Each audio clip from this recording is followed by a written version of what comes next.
Good afternoon. We are Team 7, integrated by Marco Barreto and Gary Lara, and we are going to present our final project, Delivery 6. Just as a brief introduction, in this delivery, we work with data that comes or assess the process capability of an industry by employing different sets of tools for a given lot. The dataset that we work includes information of 40 lots with an approximate of 25 runs per lot. Each of one has 100 stages. For the variable characteristics, we have one dependent variable, which is the CP. This is a continuous variable generated by the measurements of the process. And we also have a set of independent variables, which are the tools at a given stage. These are nominal data fixed for a given set of a specification of the process. And assuming that each combination of these tool stage involves a different tool or variable, we have in total 433 different tools. Here we can see how was the data at the beginning. We have plenty missing points, 3,400 for the tool dataset and 14 for the CP dataset. And this led us to the first part, which was handling this missing information. For the tool file or the independent variable, we decided to realize a substitution of the missing value or the missing values by assuming that all the lots, for instance, the lot 001 to the lot 25, these 25 rounds of a single lot, which is the lot 1, at a given stage, employ the same tool. For this, we employ the NA-logCF function in R to substitute the posterior value with the previous one. For the CP or the dependent variable continuous, we substitute the missing values with the average of all the value of the variable, like the example that we can see here below. And here we show the substitution of the missing points. For example, this missing point, we substitute this here, and so on. Next, since we are seeking to do a regression analysis, we need to approach this nominal data. And once with the complete matrix, with the misinformation completed, we proceed to do a double search in both matrix to assure that both of them, the tool and the CP, have the same dimension and the corresponding values. With this homogeneous matrix, we proceed to convert all the columns into factors and then in dummy variables in order to do the regression. Here we show how we do the search of the CP values in the tool variable in order to have the same corresponding values in each matrix. And here is how it ended. These are the dummy variables, which are, as we said at the beginning, the stage and the tool. And we can see how it behaves. Then we proceed with the low and high CP classification. Here we can see the histogram of the CP variable, which we perform analysis to identify its distribution, and we conclude that it is normal. We can see here the log likelihood and also the QQ plot. And we also do a box plot of the data. And with this, we decided to split our data into two different sets, the high CP and the low CP. The high CP values correspond to the values that have the equal or higher than the mean of the CP vector, while the low CP range are the counterpart or the opposite. So then we performed a rich regression with all the 433 variables to determine the root mean square error. which was selected as our criteria for checking the accuracy of the model. We employ the cross-validation of linear model function, the cv.glmnet, with fixed alpha equal to 0 to perform a rich regression. And since this is a machine learning approach, we split our data into two sets, the training and the test sets.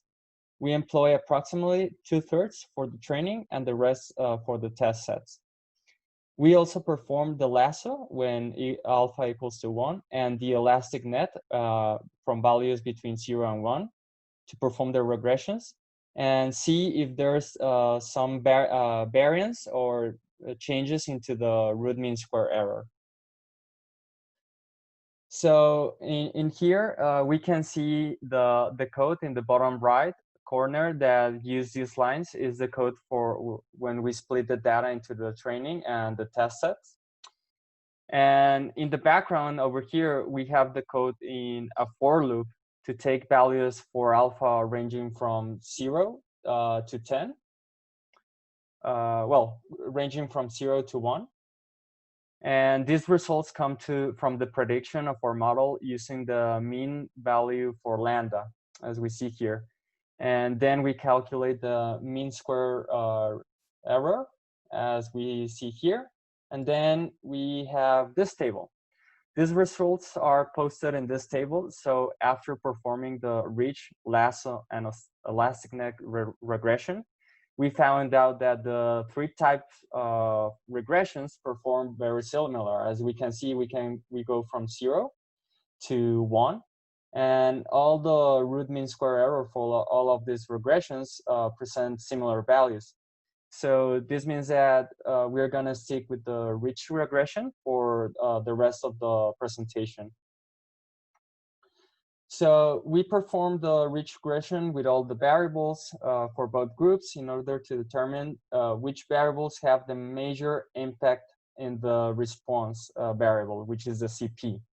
So to measure the impact of each variable, we employ a function called var_imp, which from a given rich regression and a value of lambda give us the coefficient values of each variable in the regression.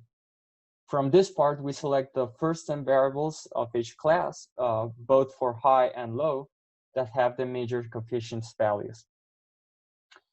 So what we did to split the data set into two separate sets, one for higher values, we equal to the mean or higher, and the second data set are going to be values lower than the mean. So once we had our data set split into high and low, we performed the rich regression. As we can see, we have one model over here, which is for the higher values. And in the bottom part, we have another model, which are for the lower values. So after this, we use, here's where the important part comes. Where we need to determine the most important variables from our dataset. This needs to be addressed because most of the times the dataset contains useless variables, or in the other case, we can simplify our model by only taking the characteristic variables that best describe our dataset. Here we show the function to obtain the important variables. This function takes the coefficients of all the variables and finds the optimal values for beta, as we can see here.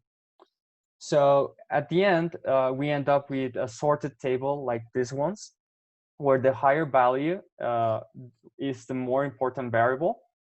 And we have the left table corresponding to the high values. And we have the right table corresponding to the low values that when we split the data set. And as we can see from here, we can pick the first 10 from each table, which are the ones with the higher coefficients. So once we have this, we figure it out how to find the most important ones. And after selecting the most important ones, we perform another rich regression with our 20 most significant variables, which 10 for the higher ones and 10 for the lower ones. And then we employ the function of the glmnet and select the parameter lambda to the minimum value to set it to the optimal, okay? So we can see here our model. This is our model again. And with only the 20 most significant variables, we set the the lambda to the minimal value. And after performing the model, we obtain the root mean square error to be 3.10, okay? So we are gonna keep in mind that value for now. And then for the part of optimizing the upper and lower bounds for the coefficient parameters, we perform another rich regression with the 20 most significant variables again. And after optimizing lambda, we use GLM-net again, but this time we are going to optimize the limits for beta, okay? And well, after doing this, we find out that the root mean square error only had a reduction of less than 1%. So here we come, we have again our model, and in the red square that we have here, we set the limits, and these limits were performed by trial and error to determine the best upper and lower bounds. And at the end, our final result was with a optimized beta, we obtain a 3.08. While our previous model with no beta optimization, we obtained 3.10. So for our model and our presentation, we only had a difference of less than 1% of difference in the root mean square error.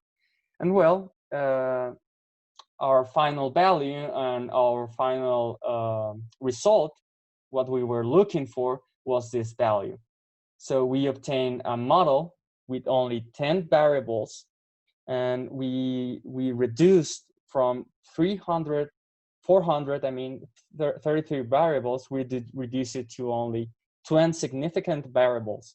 And from that 20 significant variables, we obtained a robust model that can clearly represent our data set, and we can obtain a root mean square error of only 3.08.